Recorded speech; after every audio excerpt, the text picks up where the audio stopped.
Hello everyone, कैसे हो आप लोग। एक बार फिर से आप सभी का स्वागत है 10th मैथमेटिक्स क्लास में। तो स्टूडेंट, आज हम करेंगे 7th chapter coordinate geometry.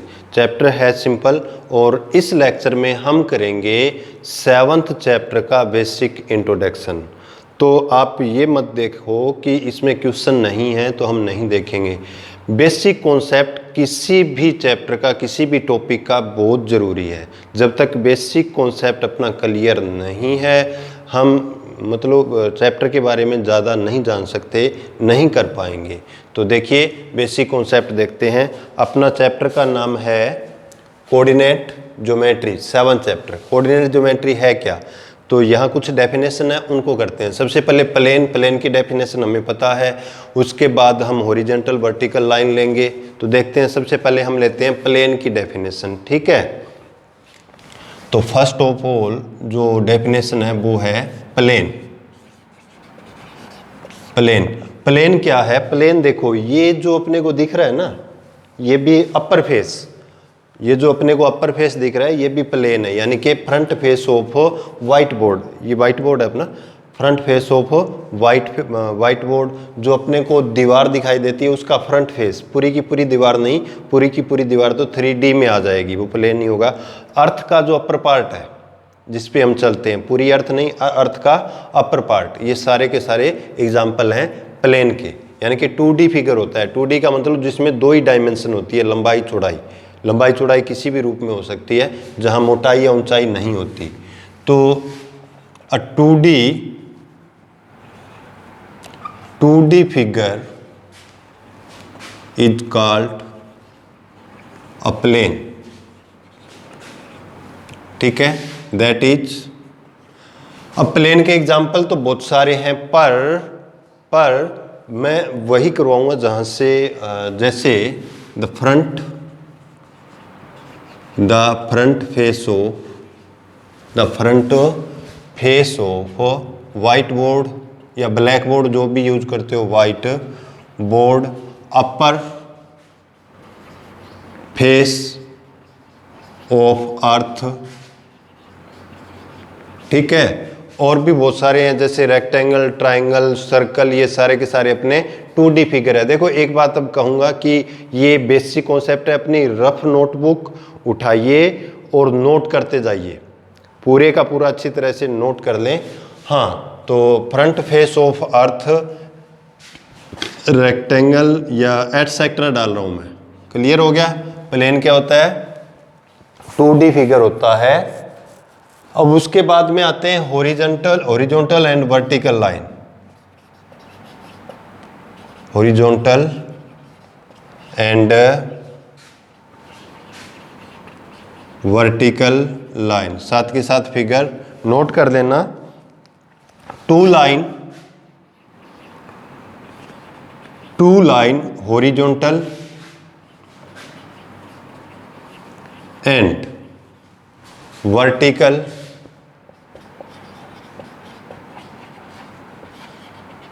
line divide a plane in 4 parts, ठीक है। The horizontal line is called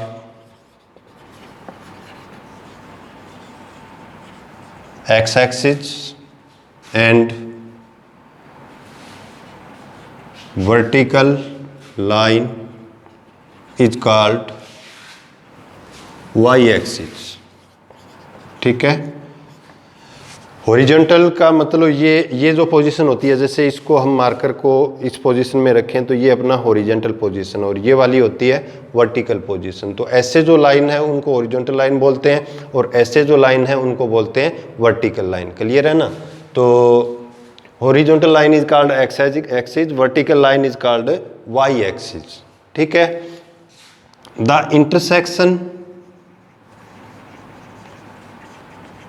intersection point of both line is called origin, ठीक है, and each part is called quadrant of plane. Clear हुआ? इसका figure आपने भी बनाना है। देखो ये जैसे मान लो ये अपना प्लेन है, प्लेन का एग्जांपल हमने दिया था, अर्थ है, प्लेन है, ये प्लेन है और ये वर्टिकल लाइन है, ये लाइन है अपनी हॉरिजॉन्टल लाइन, इसको बोला जाता है क्या? X axis. ये अपनी लाइन है वर्टिकल लाइन, इसको बोला जाता है वाई एक्सिस, ठीक है। ये जो पॉइंट है इसको बोला जाता है ओरिजिन, जहाँ से दोनों लाइन, जिस पॉइंट पे दोनों लाइन इंटरसेक्ट करती है। समझ में आया? और ये जो ईच पार्ट है इनको बोला जाता है क्वाड्रेंट, ठीक है। ये वाला है, ये वाला पार्ट है, ये भी क्वाड्रेंट हुआ, ये वाला पार्ट भी क्वाड्रेंट हुआ, क्वाड्रेंट का मतलब फोर्थ पार्ट, ठीक है। ये भी क्वाड्रेंट हुआ, ये भी क्वाड्रेंट हुआ। ये वाला जो क्वाड्रेंट है उसको बोला जाता है फर्स्ट क्वाड्रेंट, ये वाला जो है वो सेकंड क्वाड्रेंट, ये वाला है थर्ड क्वाड्रेंट और ये वाला है अपना फोर्थ क्वाड्रेंट। क्लियर हुआ? ये क्वाड्रेंट है। अभी आगे आते हैं थोड़ा सा।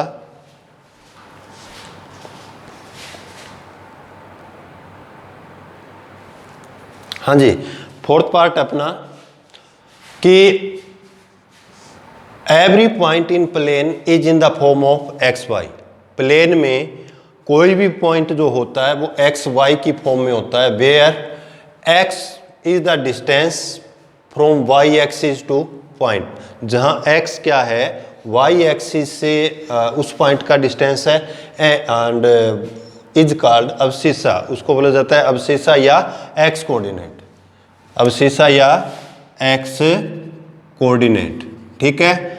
और दूसरा जो है वो है y is the distance from x axis to point is called ordinate, ordinate या y कोऑर्डिनेट, ठीक है। देखो क्या है ये, अब कोई भी पॉइंट होता है वो x y की फॉर्म में होता है। x y का मतलब x क्या है, x का वैल्यू जैसे यहाँ 1 है, यहाँ 2 है, यहाँ 3 है और यहाँ 4 है। मान लो ये पॉइंट यहाँ है, ठीक है, तो x का वैल्यू यहाँ 4 है, तो ये डिस्टेंस देखो यहाँ से यहाँ तक ये डिस्टेंस 4 है, ठीक है। ये यहाँ 4 है तो इस चीज में पूरे का पूरा क्या रहेगा, आपका 4 ही रहेगा। और ये डिस्टेंस कहाँ से है, ये अपना ओरिजिन और ये है y एक्सिस, y एक्सिस से ये डिस्टेंस हो गया x का। समझ में आ गया? और इस x वाली वैल्यू को बोला जाता है अब्सिसा, ठीक है, या फिर x कोऑर्डिनेट ज़्यादातर यूज करते हैं। और दूसरा जो डिस्टेंस है जैसे यहाँ पे आ गया 1 2 3, जैसे ये 2 3, तो ये जो y है वो क्या है, x एक्स से डिस्टेंस है। अभी x एक्स से यहाँ से ये कितनी दूर है, ये जो है वो कितना, ये और ये इक्वल है, तो ये हो गया x से डिस्टेंस, और इसको बोला जाता है ऑर्डिनेट, और दोनों को बोला जाता है कोऑर्डिनेट। और याद रखना ये जो कोऑर्डिनेट है वो हमेशा इस ब्रैकेट में रखे जाते हैं, ठीक है। ये हो गया आपका x से है तो इस दूरी को बोला जाता है ऑर्डिनेट और इसको बोला जाता है अब्सिसा, अब्सिसा और ये ऑर्डिनेट, दोनों को मिला के बोला जाता है कोऑर्डिनेट। यानी कि पॉइंट का कोऑर्डिनेट एक्स वाई हो गया। क्लियर हो गया? एक्स से मतलब एक्स का वैल्यू, वाई से मतलब वाई का वैल्यू। एक्स का मतलब ये कह सकते हैं अब्सिसा और वाई से मतलब कह सकते हैं ऑर्डिनेट, दोनों को बोला जाता है कोऑर्डिनेट। अब देखो, अब ओरिजिन का आ गया, तो उसके बाद फिफ्थ पार्ट में देखते हैं हम the coordinate of origin. The coordinate of origin is 0 0। Origin का जो कोऑर्डिनेट होता है वो क्या होता है, 0 0 होता है। यानी कि यहाँ x का वैल्यू भी 0 है और y का वैल्यू भी 0 है। देखो यहाँ कोई पॉइंट 1 है, यहाँ 2 है, यहाँ 3 है, तो इस सीध में जो पॉइंट की वैल्यू होगी वो x का कितना होगा, 1 होगा। y कुछ भी हो सकता है। यहाँ पूरी सीध में x का वैल्यू 2 होगा, ये हमने कर लिया था 9th में। और इधर आके x का वैल्यू, ये नेगेटिव x एक्सिस बोला जाता है इस ओर, ये है नेगेटिव, यहाँ ये y एक्सिस, ये x एक्सिस, और यहाँ इसका वैल्यू आ गया जैसे -2, और यहाँ ये y का वैल्यू 1, ऊपर पॉजिटिव रहेगा नीचे नेगेटिव रहेगा। ठीक है, तो यहाँ एक फिगर और बना देते हैं, ये नोट हो गया, अच्छी तरह से नोट कर लें। उसके बाद फिफ्थ में, फिफ्थ कर दिया हमने।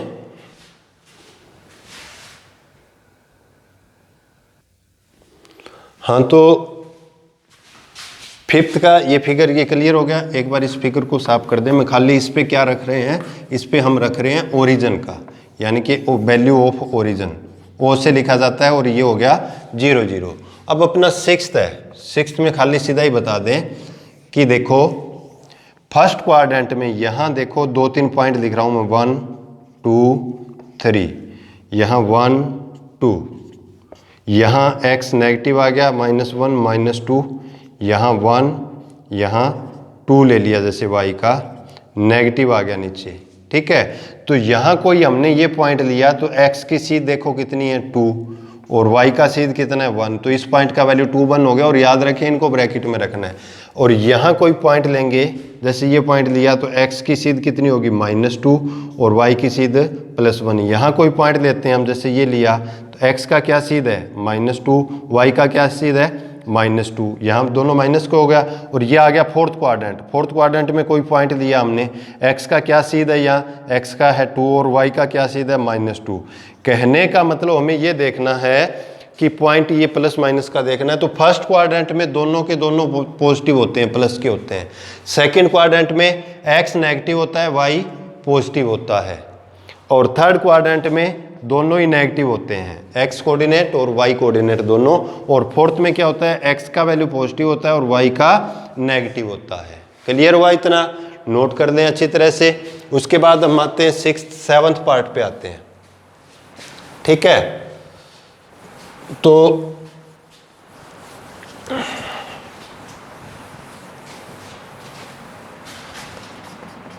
सेवंथ आ गया, the value of x at the value of x at y axis is 0 and the value of y at x axis is 0। मतलब अगर x एक्स पर कोई पॉइंट है तो उसमें y का वैल्यू 0 होगा, और y एक्स पर कोई पॉइंट है तो x का वैल्यू 0 होगा। देखो कोई भी पॉइंट है, जैसे ये x एक्सिस है और ये y एक्सिस है, हमें कह दे कि पॉइंट यहाँ है या यहाँ है। ठीक है, तो यहाँ x का वैल्यू तो कुछ भी हो सकता है, कुछ भी, लेकिन y का वैल्यू x एक्स पर क्या होगा, द वैल्यू ऑफ y, पहले ये लेते हैं, the value of y at x axis is 0। x अक्ष पर y का वैल्यू 0 होता है। क्यों? देखिए अगर यहाँ y का वैल्यू 1 है तो इस पूरी सीध में y का वैल्यू क्या होगा, 1 ही रहेगा। समझ में आ रही है? यहाँ y का वैल्यू अगर -3 है तो इस पूरी सीध में y का वैल्यू कितना होगा, -3। अब यहाँ ये जो ओरिजिन है इसमें दोनों का x और y का वैल्यू कितना होता है, 0 0 होता है ना। तो यहाँ y का वैल्यू क्या है, x का भी x और y दोनों का 0 होता है, यहाँ y का वैल्यू क्या है, 0। तो इस सीध में y का वैल्यू क्या होगा, 0 होगा। और ये सीध कौन सी होगी, अपनी x एक्सिस की है, यानी कि x एक्सिस पे कोई भी पॉइंट है, यहाँ x1 0, यहाँ x2 0, मतलब कहने का मतलब y का वैल्यू 0 होगा। यहाँ x का कुछ भी हो सकता है, इधर है तो x नेगेटिव लेकिन y पॉजिटिव। इसी तरह से y एक्स पर x का वैल्यू 0 होगा, y एक्स पर x का वैल्यू 0 होगा। क्यों? क्योंकि अगर देखा जाए तो यहाँ x का वैल्यू अगर 0 है तो इस सीध में क्या रहेगा, x का वैल्यू 0 रहेगा पूरा। ये सीध कौन सी है, किसके ऊपर आ रही है, ये आ रही है y एक्सिस। तो at y axis the value of x is 0 और at x axis the value of y, the value of x at y axis is 0। y x पर है तो x का वैल्यू 0 और x एक्स पर है तो y का वैल्यू 0। ये तो अपना ये आ गया। अब हमारी जो आगे वाली एक्सरसाइज में जो फॉर्मूला यूज है वो है डिस्टेंस फॉर्मूला। तो डिस्टेंस फॉर्मूला बता देते हैं, distance between 2 point.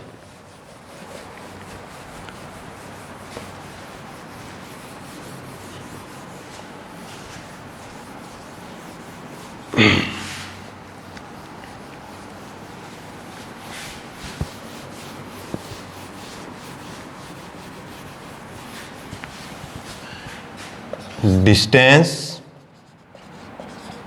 Between 2 points, A को हमने मान लिया x1 y1 और b को मान लिया x2 y2, ठीक है, इज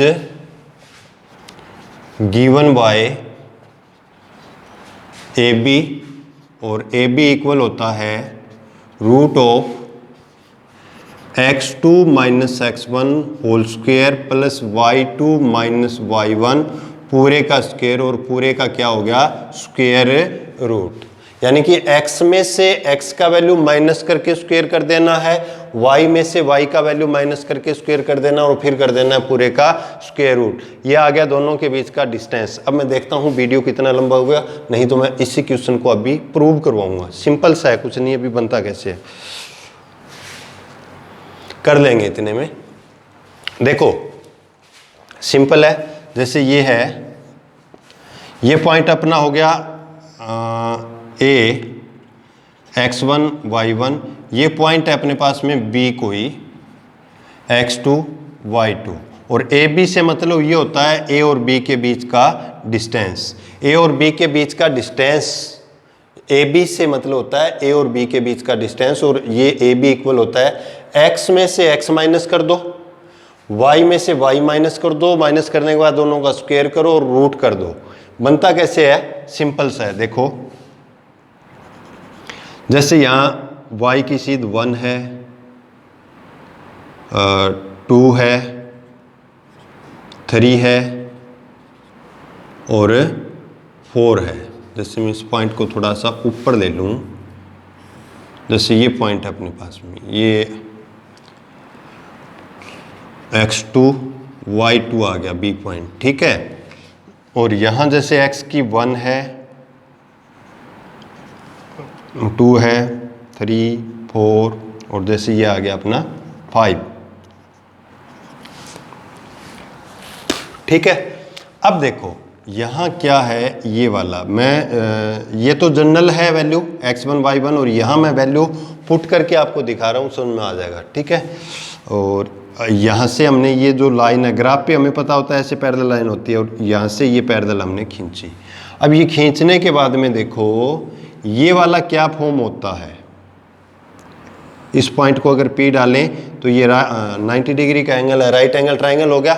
राइट एंगल ट्राइंगल में जो A और B था, A और B किस फॉर्म में है, हाइपोटेन्यूज की फॉर्म में है, हाइपोटेन्यूज की फॉर्म में, और ये वाला क्या बन गया, बेस, ये वाला क्या हो गया, परपेंडिकुलर। अब देखो यहाँ y का वैल्यू अगर हमने 5 लिया है और x का वैल्यू 5 है, और y का कितना लिया, जैसे 4 लिया, तो इस पॉइंट का वैल्यू 5 4, और इस पॉइंट का वैल्यू क्या आ गया 2 1, समझ में आ गया। अब x का वैल्यू यहाँ 5 है, तो इस पूरे सीध में 5 है, तो यहाँ भी कितना हुआ, 5 हुआ, ठीक है। तो x का वैल्यू यहाँ 5 है, और मतलब यहाँ कितना x का 2। अब ये अपना जो बेस है वो कितना हुआ, देखो यहाँ से लेके यहाँ तक पूरा 5 है, यानी कि यहाँ से लेके यहाँ तक पूरा 5 है, पर राइट एंगल ट्राइंगल में कितना आया, इतना आया, इतना आया, तो क्या कम हो गया, ये वाला पार्ट कम हो गया, ये वाला पार्ट कितना है 2 का मतलब ये किसका वैल्यू है, x1 का। तो ये वाला जो लेंथ हुआ वो क्या हुआ, 5 - 2, समझ में आ गया। 5 - 2 का मतलब ये 5 किसका वैल्यू है भाई, x2 माइनस x1, समझ में आया। यानी कि ये वैल्यू क्या हुआ, x2, अगर हम डालें x2 और यहाँ पे ये वैल्यू क्या हो गया x1, तो ये जो लेंथ है वो क्या है, यहाँ से लेके इस लेंथ में से ये वाली का मतलब ये पॉइंट का माइनस कर देंगे, तो ये लेंथ क्या आई, x2 माइनस x1, और ये y का हो गया, y का डिस्टेंस है x से, तो ये वाला लेंथ यहाँ से लेके यहाँ तक y का कितना टोटल लेंथ है, जैसे 4 है, माइनस में कितना कम हो गया, ये कम हो गया, y का कितना, ये वाला कम हो गया 1, समझ में आ रही है। तो 4 - 1 क्लियर हुआ, ये 5 है और ये इतना कम हो गया, ये कितना है 1 कम है, का मतलब ये क्या है, पूरे का मतलब ये y का पूरा वैल्यू और ये y1। तो जब हम करते हैं ना x2 - x1, तो अपना बन जाता है बेस और जब y2 माइनस y1 कर देते हैं तो क्या बन जाता है, परपेंडिकुलर। अब पाइथागोरस थ्योरम लगाते हैं, तो पाइथागोरस थ्योरम में AB का मतलब हाइपोटेन्यूज, h स्क्वायर इक्वल किसके होता है, b square plus p square. h किस फॉर्म में, यहाँ h है AB का स्क्वायर, b क्या बनेगा, बेस का वैल्यू क्या बना, x2 माइनस x1 का स्क्वायर, ये b बना और b स्क्वायर इसका स्क्वायर कर दिया। p क्या बना, p ये बन गया परपेंडिकुलर y2 माइनस y1 का स्क्वायर। ये किसका आया, AB का स्क्वायर आया था और हमें AB निकालनी है, तो स्क्वायर इधर आके क्या बन गया, स्क्वायर इधर आके क्या बन गया, स्क्वायर रूट बन गया x2 माइनस x1 का square plus y2 minus y1 का स्क्वायर और इसका कर दिया रूट। तो फॉर्मूला बनता मैन ऐसे अपना, लेकिन हमें AB पूछा है तो ये आ गया, यानी कि डिस्टेंस बिटवीन 2 पॉइंट क्या हो जाएगा, x2 माइनस x1 का square plus y2 minus y1 का स्क्वायर का रूट। तो बेसिक फर्स्ट एक्सरसाइज से अपना कंप्लीट होता है। तो एक्सरसाइज हम करेंगे नेक्स्ट लेक्चर में, तब तक के लिए अपना ख्याल रखिए और ये जो हमने करवाया है ये अच्छे से अपनी नोटबुक में नोट कर दें, ठीक है। तो ख्याल रखना, thank you, have a nice day.